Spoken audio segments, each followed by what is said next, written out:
Next up, number 22, Texas at Mississippi State. 4:15 p.m. Eastern Time on the SEC Network. Really, can Texas continue to stay alive in the college football playoff race right now? They are still alive, but only by the skin of their teeth right now. The Longhorns likely can't afford another loss if they want to receive an at-large bid to the 12-team field. Texas needed overtime this past week to escape an upset from Kentucky. Kentucky is the worst team in the SEC, according to PFF's power rankings. Now, Texas travels to Starkville to take on a Mississippi State team that's 4-3 on the year. They beat the current number 24 team in the country in Arizona State. Mississippi State also lost in overtime to number 17 Tennessee, and they lost to Florida by 2 points this past weekend, the same Florida team that beat Texas earlier this year. Yeah, I think that's what you look at. The one game against Texas A&M at A&M, they were kind of overmatched, especially in the second half of that game. But you look at the number of close calls they've had, especially the last two against Tennessee going to overtime. And last week, they really should have beat Florida. I mean, Shapen throws the interception at the end, the big Micah Burrow, the 350-pound nose tackle. But I think you look at this Mississippi State team, they're a lot better than last year. The defense is way better than last year, especially in the secondary. The run game suffered a little bit, without Fluff Bothwell in there right now. It doesn't sound like he's too likely to play this week, although if he was back, that would be a big help. But you still have Devon Booth, who's obviously a very good back himself. The difference for Mississippi State lately has just been, can they find enough explosive plays in the passing game? But they've been in just about all these games. Even the A&M game, they were competitive for 3/4 of that, and that was at A&M and not a great matchup for them. But no, this Mississippi State team is dangerous, and we've seen right now with Texas and their offense, every team they're playing is dangerous. They already lost to Florida. They went to overtime with Kentucky, which I think is a game, even with Texas offensive struggles, we kind of took for granted.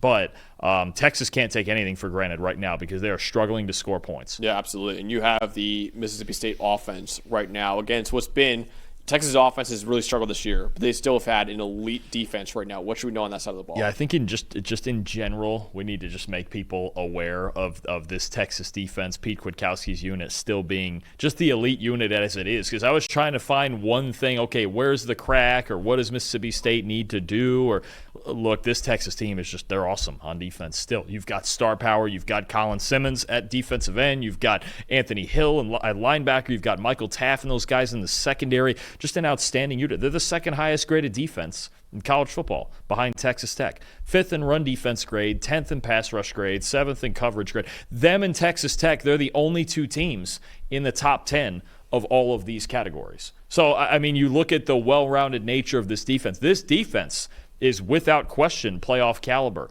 All the zone looks, all the different blitzes Pete Kwiatkowski can throw at you, just all of the sheer talent that they have. And honestly, despite all of their offensive struggles, you still feel like in any game that Texas can go out there and get stops and give themselves a chance to win. Yep. That's all you ask your defense to do, and they do it at an elite level. Also, I think a big factor and a reason that Mississippi State's offense has slowed down the last couple of games is they're just not getting as many explosive plays, especially in the passing game. Texas, top 10 in preventing explosive passes, top 20 in preventing explosive runs. If Mississippi State's going to win this game, they're going to have to grind it out because this defense doesn't give you anything still. I think that's one thing that cannot get forgotten when you play Texas.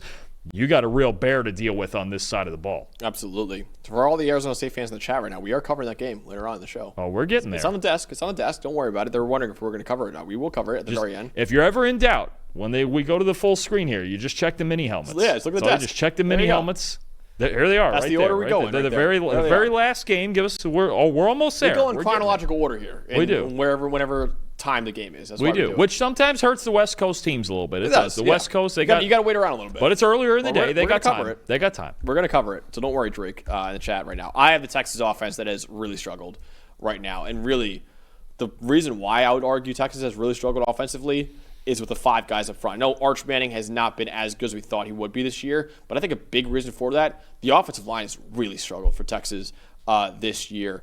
The Longhorns lost 4 starters last year from their offensive line. An offensive line last year that led the Power 4 in pass blocking grade at 86.5. This year, Texas is only 70th in pass blocking grade this year at 64.4. They've given up a pressure on 42% of their dropbacks, the third worst rate in the Power 4 and sixth worst rate in America. And when you isolate that number to only games against Power 4 opponents, Texas has the highest pressure rate allowed in the Power 4 at 49% this year. So basically, against Power 4 teams, Arch Manning is getting pressured on 1 out of every 2 dropbacks he has, which is just simply not a good enough rate to have any sort of success on offense. Now, the good news for Texas this week is that the Bulldogs have had similar issues in getting after opposing quarterbacks. Right now, Mississippi State has the 5th worst team pass rush grade in the Power 4 and the 5th fewest sacks in the Power 4 with only 9 sacks so far this year. Considering Arch Manning has an 80.4 passing grade when kept clean and only a 58.7 passing grade when under pressure, Mississippi State has to win up front more with their defensive line against what's really been a struggling Texas offensive line. Look, they need to run the football too. They need to find some way, and that's the offensive line as well. They need to find a way to run the football. Let's run down some. I'm just going to run down some numbers right here real quick, okay? Against Ohio State earlier in the year, actually it wasn't too bad against Ohio State. Still about 4.5 yards a carry fine. Lately, against Florida, they had 22 designed rushing yards, all right? Here we go. Against Oklahoma, 142 minus, not as bad, right around 4 yards a carry flat. Still not great, what we're used to from Texas. Last week, against Kentucky, 54 designed rushing yards on 23 carries. They're inconsistent. At best, their best games running the football this year against real teams have been between 4 and 4.5 yards a carry. Not outstanding necessarily, especially with the passing game struggling. And like last week, they couldn't run the football at all in Kentucky. They couldn't run the football at all on Florida. They lost one game. They almost lost another. They've got to find a way to run the football, because what you don't want to do is get into third and long situations against a Mississippi State secondary that is still pretty darn good. This unit's got a lot better with Jerron Manning and those guys on the back end. Texas has to run the ball on early downs, and they have to do it better than they've done in some of the recent games. Yeah, they've struggled to run the ball this year, and I think it all stems back again to the offensive line has really struggled this year too. So again, that front five for Texas, I think, has really been the biggest reason why they've struggled on offense. Not Arch Manning. I would argue that offensive line is the reason why they've really struggled so much this year. Ultimately, Dalton, will Texas continue their hopes for a college football playoff, or will Mississippi State deliver what's likely a fatal blow to a team that everyone thought could compete for a national title this year? Will Texas be out of the playoff race after Week 9? The defense and every single number and every bit of logic tells me, okay, Texas is going to figure it out and at least get through this one, right? And then we'll talk about them when they play Georgia and some other big games they have coming up, right? That's obviously what it should be. Texas, okay, bad game at Kentucky. They should bounce back, figure it out on offense, because they showed flashes better against Oklahoma. Ryan Niblett's been a big factor as a punt returner. That's been huge the last couple weeks, right? And yet this is going to be a gut pick. There is something in my just gut feeling that says this'll be the week where the panic sets in and they get upset this time. Wow. And Mississippi State gets. I think it's going to be ugly. Pretty much all of these Texas games have been ugly. The offense is not all the way there, and I look at this in the sense of again, it's beyond all logic and everything. The numbers and everything will tell you Texas is the better football team, mostly because of their defense. But the way their offense has struggled, you mentioned the pressure rates. Okay, even if Mississippi State's not great rushing the passer, coverage unit's pretty good. Their secondary is legitimately good. It really is. They get beat running the ball. If Texas doesn't run the ball in this game, I don't know what they're going to have, because I don't trust this passing game against that secondary, especially in bad situations. I'm going to take the Bulldogs at home. Wow. We saw them pull one home upset with Arizona State earlier in the year. Tight, low scoring, ugly. Blake Shapen, don't turn the football over. Mississippi State 17, Texas 16. They should have lost to Kentucky last week. And Mississippi State should have beat Florida last week. We're going to get a little redemption there for both of them. Okay. I'm going to take Mississippi. Against all other logic that I know is right in front of me, pretty much, I just feel like going into Starkville this time, if they mess around and play the way they played against Kentucky, they're going to lose. I have Texas winning this game. I have 24-17. I think the Bulldogs are going to struggle mightily on offense to get anything going against what's been an elite Texas defense this year. This Texas defense, like Dalton mentioned, is still a national title caliber defense.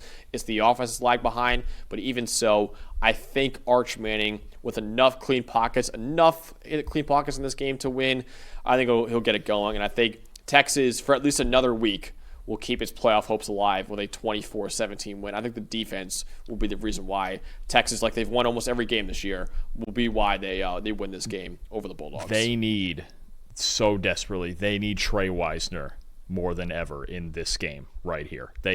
I can't tell you how badly they need to be able to run the football in this game. I mean, look, there's a mode of operation here for it. Jaden Ball ran for 150 on Mississippi State last week. Yep. But Florida's offensive line is way better than Texas right now. That's just a fact. If they run the football and Wisner gets somewhere around 100 and Manning gets his share, they'll be fine. If they don't, I'm extremely worried because I don't want Manning throwing into that on 3rd and 8. Mississippi State's secondary is a good unit.